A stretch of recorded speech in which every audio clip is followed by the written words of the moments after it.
እኔ ሳይኮሎጂ የተማርኩኝ በነበርኩበት ሰዓት በጣም ከሚያበሳጨኝ ነገር የምንማራቸው ትምህርቶች ምንም ፕራክቲካል አልነበሩም። በዕለት ተቀን ህይወታችን ልንጠቀማቸው የምንችላቸውን አይነት ትምህርቶች አልነበሩም ሲያስተምሩን የነበሩት። በጣም ቲዎሬቲካል እና ቴክስት ቡክ ቤዝድ የሆኑ ትምህርቶች ነበር ሳይኮሎጂ ክላስ እየተማርኩኝ ያለፍኩት። እና እናንተም ይህ ችግር እያጋጠማችሁ ከሆነ ሳይኮሎጂ መማር ፈልጋችሁ ግን ፕራክቲካል ሳይኮሎጂ የት ነው ማገኘው ብላችሁ ካሰባችሁ በዕለት ተቀን የምጠቀመው አይነት የስነ ልቦና ትምህርት ምንድን ነው የት ነው ብላችሁ ካሰባችሁ ዛሬ ጠቁማችኋለሁ።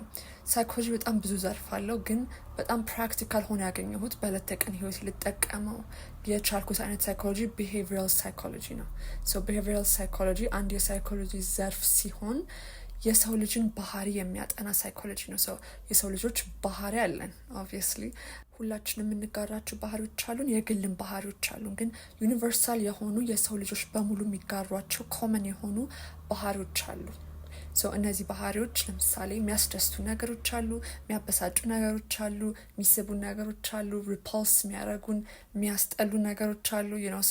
እነዚህ ሁሉ ነገሮች በቢሄቪራል ሳይኮሎጂ ስር ነው የሚጠኑት። እናንተም ቢሄቪራል ሳይኮሎጂን ፊልዱን ብታጠኑት በግላችሁ ብታጠኑት በጣም ብዙ ጥቅም ታገኙበታላችሁ።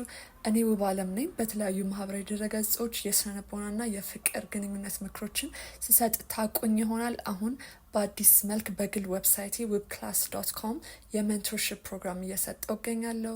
በዚህ ሜንቶርሽፕ ፕሮግራም ላይ ከማነሳቸው ርዕሶች መካከል አንደኛው የስብዕና ግንባታ ካራክተር ቢልዲንግ፣ እንዲሁም የሜንታል ሄልት እና የስነ ልቦና እና የሳይኮቴራፒክ ምክሮችን እንዲሁም በፍቅር ግንኙነት ላይ ያመሰረቱ ምክሮችን እየሰጠው እገኛለሁ። በግል ዌብሳይቴ webclass.com ሊንኩን ባዮ ላይ ማግኘት ትችላላችሁ። አሊያም ጉግል ላይ webclass.com ብላችሁ ሰርች ብታደረጉ ዌብሳይቴ ማግኘት ትችላላችሁ። ውብ አለም አትዋሽም፣ ውብ አለም ነገረችኝ እንዳትሉ።